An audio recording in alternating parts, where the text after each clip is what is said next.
Hello guys! Hello! Sagittarius, welcome dito sa aking channel, Kapalaran 888. Sagittarius, tingnan natin kung anong messages, vibration, gabay energy para sa lahat. Para to sa Sagittarius, timeless reading tayo. Angel message, guides, archangels, spirit guides, leaving. Bakit ka aalis? Sino yung aalis? Ikaw ba?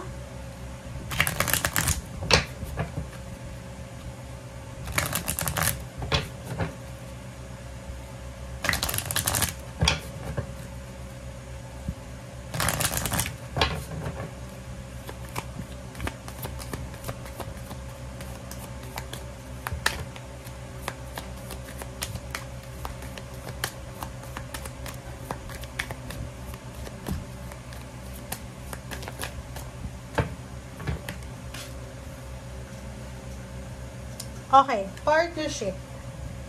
Wow, nakakaloka, Sagittarius. Comment down below if you resonated. Kaloka to.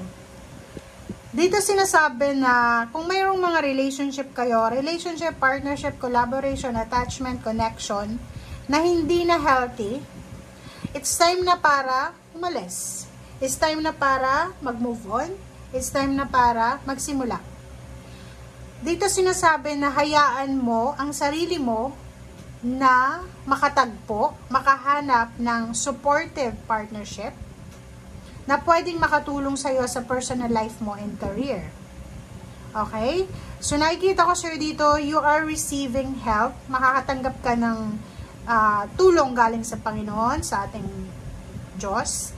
And from someone, from a person, na pwedeng magdadala sa'yo ng kailangan mong skills, resources, and love, protection. Parang ganun. So, congratulations pa rin dito. Kasi positive to eh. Sinasabi ng barahan na siguro may mga pangyayari, instances sa buhay mo na kailangan matapos na ngayon kasi hindi na siya maganda, hindi na healthy, hindi na para sa'yo. So,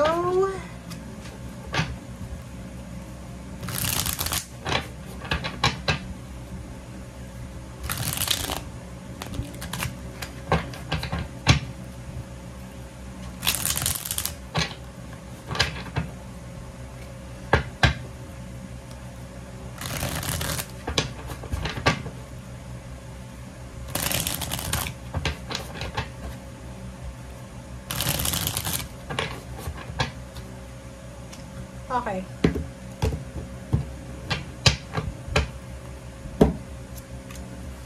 Okay, 6 of air. Wow. Ang galing neto. Eto, dito muna tayo ha. Sagittarius, sinasabi ng dalawang barang ito, na-resonated sila sa nauna. Etong 6 of air is leaving. Dito sinasabi na leaving, 6 of air, and release, same energy lang sila. Sinasabi sir dito na may kinakailangan kang tapusin kung gusto mong makapagsimula. Tapusin mo muna itong relationship na to, itong contract na to, itong trabahong ito, kung gusto mong pumasok sa bago. Sinasabi ng barahan na after mong matapos ang bagay na to, magkakaroon ka ng freedom. After mong ma-accomplish, after mong makompleto, ano man ito, it's either contract, it's either, ano ba yan, makukuha mo yung freedom, makukuha mo yung kalayaan dyan. Ano ba yan? Comment down below. Okay. So, dito, Sagittarius, nakikita ko sa'yo na siguro in a relationship ka sa isang water sign, Pisces, Scorpion, Cancer.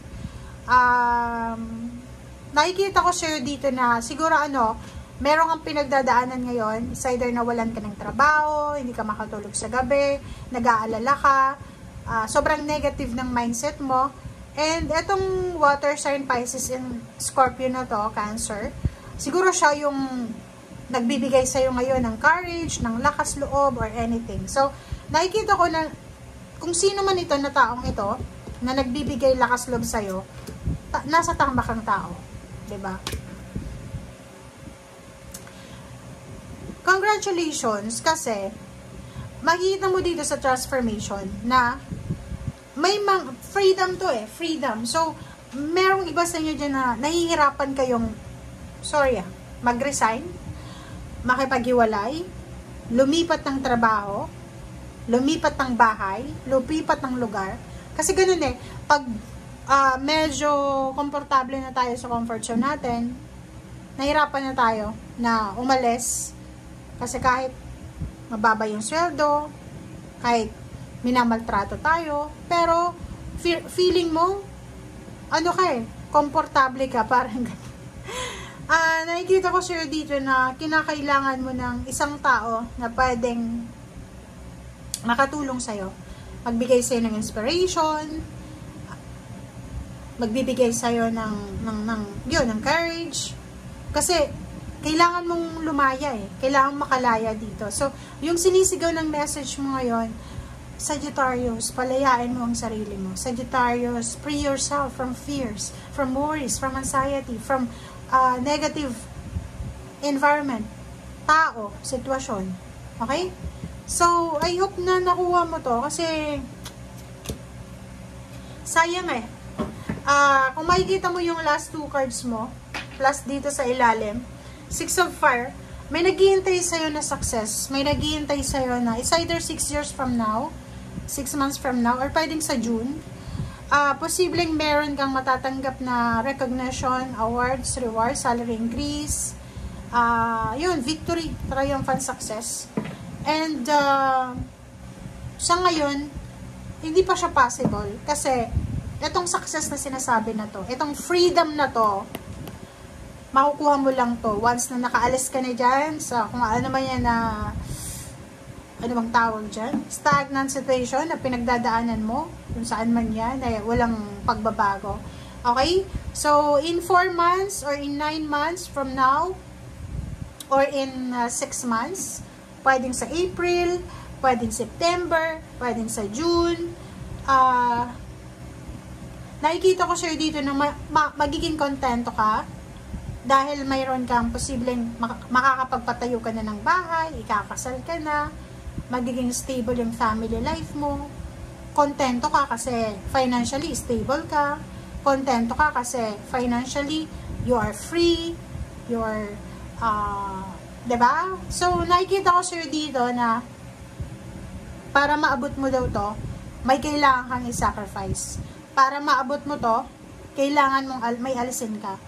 Like, pag-ipon ng pera, kung gusto mo makapagpatayo ng bahay siguro, kung may mga unhealthy habits ka, like bisyo, pag inalis mo yung bisyo mo na yun, makakatipid ka kung magkano yung binibili mo, like yung sigarilyo, yung alak, kanyan, ganito. Diba? So, yun guys, ang sinasabi ng baraha. Maraming salamat sa panonood. See you again. Bye!